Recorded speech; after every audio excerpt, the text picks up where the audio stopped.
This is Emma and Macy. Emma and Macy just recently finished their first ecology class at university. With all the interesting things they have learned through the year, they felt inspired to go on an adventure and connect their learnings to real-life applications. This is the story of their adventure, which you might think was peaceful, but it turned out a bit more chaotic than they had planned. Emma and Macy started their walk at a forest trail near their house. A healthy forest ecosystem can be characterized by its biodiversity, balanced nutrient cycles, resilience to disturbances, and presence of native species. These factors are all part of ecology, which is the study of how organisms interact with each other and their environment. The ecology of an ecosystem can help us understand how to maintain a thriving and sustainable environment that provides us with so much, including beautiful trails. When walking through the forest, Emma noticed birds and squirrels, along with many different types of trees and plants. Her observations provoked Macy to reflect on how species assemble within a community. The assembly of a community can vary greatly between habitats because of the difference between species niches. The difference in the number of species within a habitat can be partly explained by the size of the area. Within a larger habitat, there are more niches to be occupied, and therefore more species within the habitat, whereas a smaller habitat would have less niches to be occupied and therefore less species within the area. The assembly of species within a community can be quite similar from one community to another. Two similar habitats would likely have similar species, whereas two different habitats would likely have less similar species to one another. When thinking about the species within a habitat, the species would likely have slightly different resource requirements. This is because of the competition exclusion principle, which states that when two species compete for the same limited resource, they cannot coexist forever. All of these factors together can explain how species assemble within a community. As Emma and Macy reach the end of their trail, they see the ocean and head down to the intertidal ecosystem to check it out. Here they notice barnacles living in intraspecific competition. Intraspecific competition is the competition for resources between the same species. Macy also notices the barnacles living in interspecific competition with the clams. Interspecific competition is the competition for resources between two different species. The interaction between species is a critical part of a healthy ecosystem and can be observed through intra and interspecific competition happening in almost every environment. Although it is a healthy factor, intra and interspecific competition can lead to reduced population growth, altered community structure, and possibly species extinction. As Emma was observing some clams in the water, the tide quickly came and carried her out to sea. Macy tried to run after her, but it was too late as she was quickly floating away. Macy noticed a bottle cap floating in the water and yelled at Emma to swim to it and use it as a boat. Emma did just so, but she had no paddle, and so she belonged to the currents of the ocean. Trying to think fast, Macy analyzed the direction the seaweed was flowing and realized the current was moving south, and so she started walking that way. A couple hours passed, and Emma was still just floating down the ocean's arm. The temperature that day was quite chilly, and she was starting to get cold. She looked around the water and started to wonder how animals that live in the ocean's ecosystem maintain their body temperature. All species have an optimal range in which to pick the ideal environmental conditions they can survive best in. If species live outside their optimal range, they might experience a decrease in reproduction rates or population size.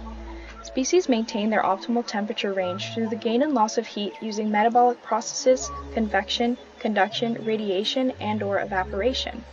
Within the ocean's ecosystem, Emma's favorite species is the dolphin.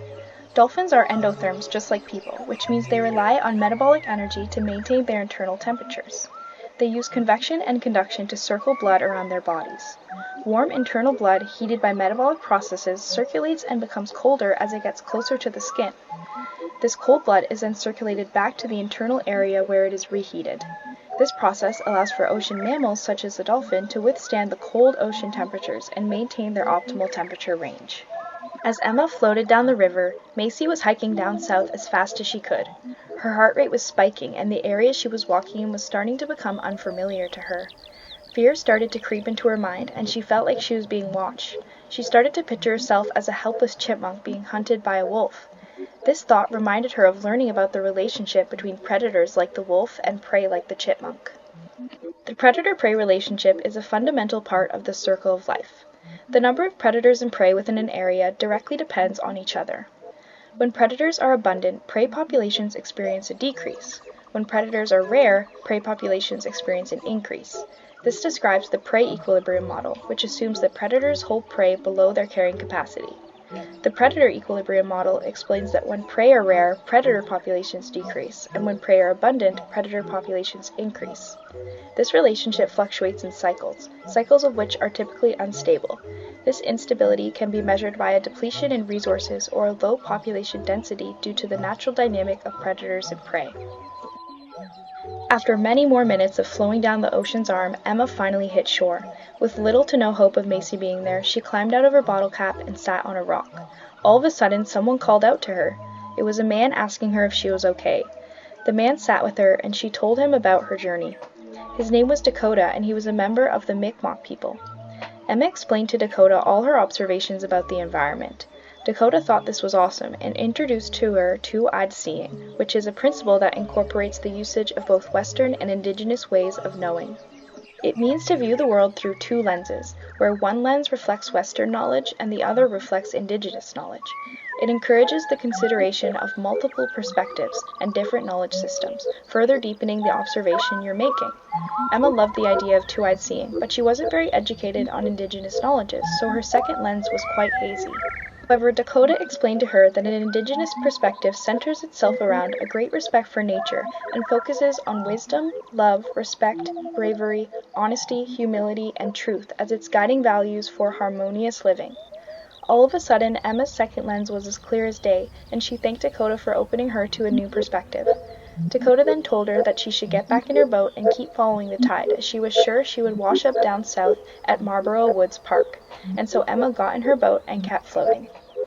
After a long time of walking, Macy finally made it to the furthest point south, which she discovered was a park in the forest, and with her luck, Emma was just rolling in. Macy ran down to the water, and the two celebrated with joy and walked over to a bench to finally catch a break. They talked all about their adventure. Emma shared her thoughts about how animals adapt to their environmental conditions, and Macy shared her worries that she was going to become part of the predator-prey dynamic. Emma also told Macy about Dakota and his teachings of two-eyed seeing. The two agreed to always view situations with both their Western and Indigenous lenses. Although Emma and Macy's journey did not go to plan, they were able to apply what they learned from ecology to the real world, learn about Indigenous knowledge and how to apply it into their lives, and overall deepen their understanding of the Earth's environment.